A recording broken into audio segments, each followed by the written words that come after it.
Hi friend, বাড়িতে কিভাবে bakery স্টাইলের একটা হোয়াইট ফরেস্ট চকলেট কেক বানাবেন এবং সকলের মন জয় করে নেবেন সেই টিপস অ্যান্ড ট্রিক্স আজ আমি আমার ভিডিওর মধ্যে দিয়েছি।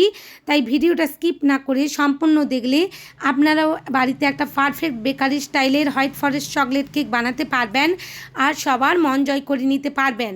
দেখুন, খুব সুন্দরভাবে যাদের নাম লিখতে কেকের উপর অসুবিধে হয় তারা আমার এই ভিডিওটা দেখে সুন্দরভাবে নাম লিখতে পারবেন। চলুন দেখে না যাক কেকটা বানাতে কি কি লেগেছে।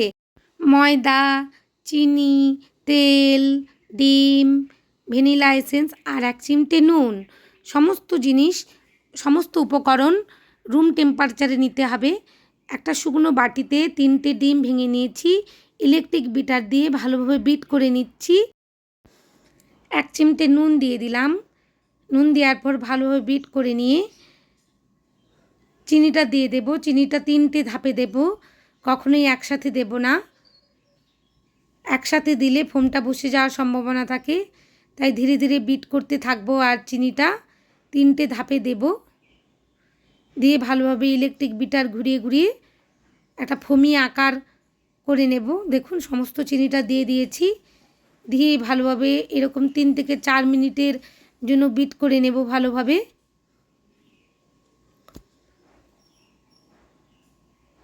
ভিডিওটা স্কিপ না করে দেখলে আপনারাও বাড়িতে পারফেক্ট একটা স্পঞ্জ কেক বানাতে পারবেন। দেখুন কিভাবে ধীরে ধীরে আমি বিট করে নিয়েছি আর ফোমটা রেডি হয়ে গেছে। এরপর 1/2 টিস্পুন ভ্যানিলা এসেন্স দিয়ে দিলাম, দিয়ে ভালোভাবে বিট করে নিয়েছি। এরপর তেল দিয়ে দেব, যে তেলটা রেখেছিলাম। তেল দিয়ে ভালোভাবে আরও তেল দেওয়ার পর 3 থেকে 4 সেকেন্ড বিট করব, বেশি বিট করব না, ফোমটা বসে যাওয়ার সম্ভাবনা থাকে। দেখুন মাখানো হয়ে গেছে ব্যাটারের সাথে তেলটা। ভালোভাবে মিশিয়ে নেব এবার ময়দাগুলো 3-4 ধাপে মেশাবো। সমস্ত ময়দা একসাথে ঢেলে দেব না, ধীরে ধীরে ময়দাগুলো মেশাতে হবে। আগে থেকে 8 ইঞ্চির একটা মোল্ড রেডি করে রেখেছিলাম, তার মধ্যে সমস্ত ব্যাটারটা ঢেলে দিচ্ছি। ভালো ব্যাটারটা ঢেলে দিয়ে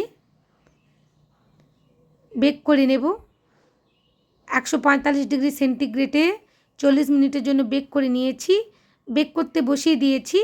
এরপর সেই ফাঁকে আমি চকলেট নিয়ে নিয়েছি। চকলেটের 3টে ভাগ করে নিয়েছি। একটা গানাশ, একটা ছোট ছোট করে টুকরো করেছি যেমন ট্রেডিশনাল লুকে দেখতে পাই আমরা হোয়াইট ফরেস্ট, আর একটা চকলেট মেল্ট করেছি।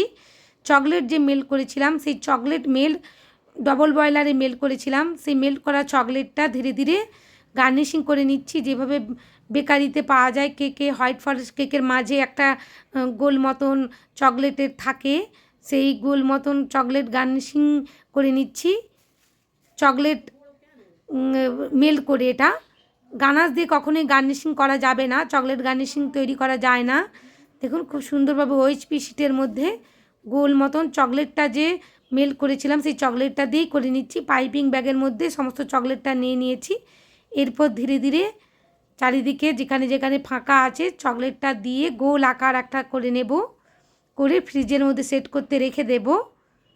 দেখুন খুব সুন্দরভাবে মাখিয়ে নিয়েছি।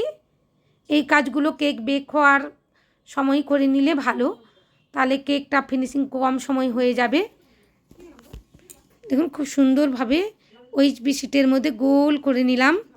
আর যেখানে যেখানে মনে হচ্ছিল একটু চকলেট লাগবে সেখানেও দিয়ে দিলাম চকলেটটা। প্যালেট নাইফটা ধীরে ধীরে ঘুরিয়ে ঘুরিয়ে করে নিতে হবে। দেখুন ফ্রিজের মধ্যে সেট করতে রেখে দিয়েছি। কেকটাও আমার সে পাকে বেক হয়ে ঠান্ডা হয়ে চলে এসেছে।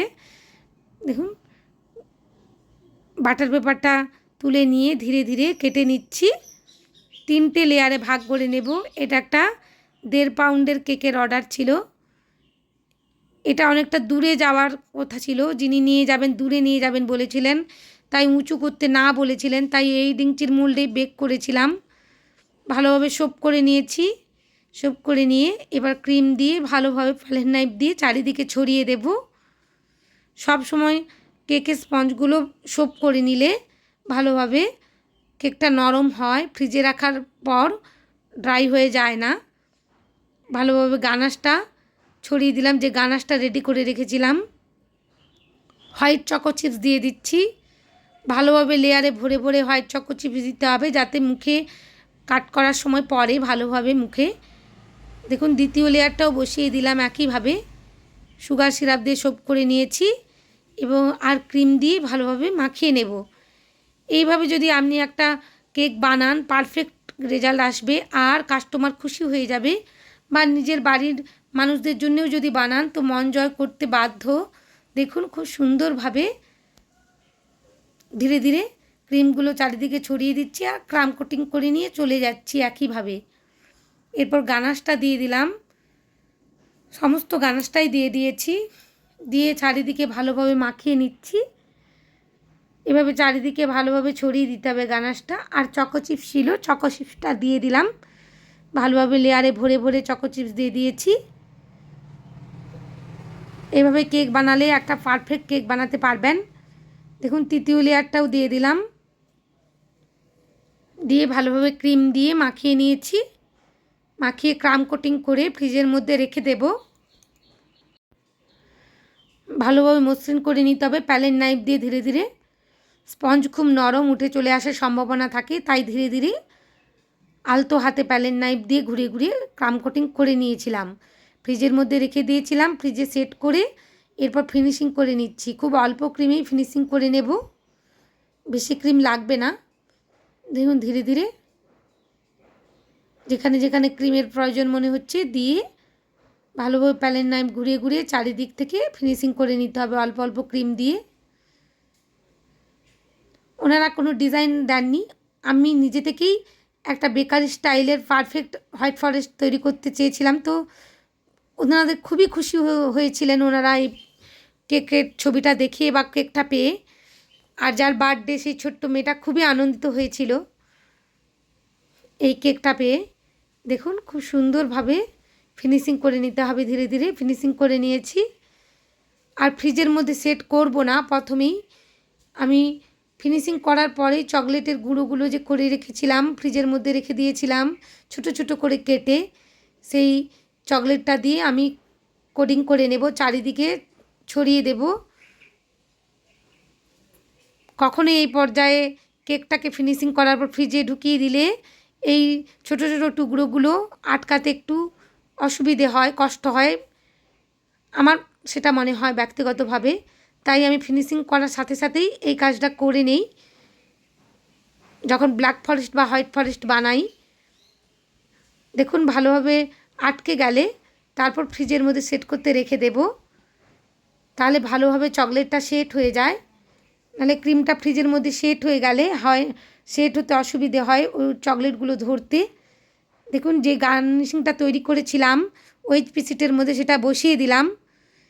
একটু ঢালু হয়েছিল তাই একটু উঁচু হয়ে আছে, কোনো অসুবিধে নেই। সুন্দরভাবে ডিজাইন করে দিচ্ছি N1 নোজেল দিয়ে।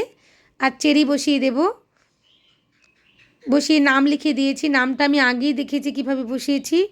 আমার এই কেকটা ভালো লাগলে প্লিজ বন্ধুরা আমার চ্যানেলটা সাবস্ক্রাইব করবেন আর পাশে থাকা বেল আইকনটি ক্লিক করে দেবেন যাতে সমস্ত ভিডিওর নোটিফিকেশান আপনাদের কাছে পৌঁছে যায়।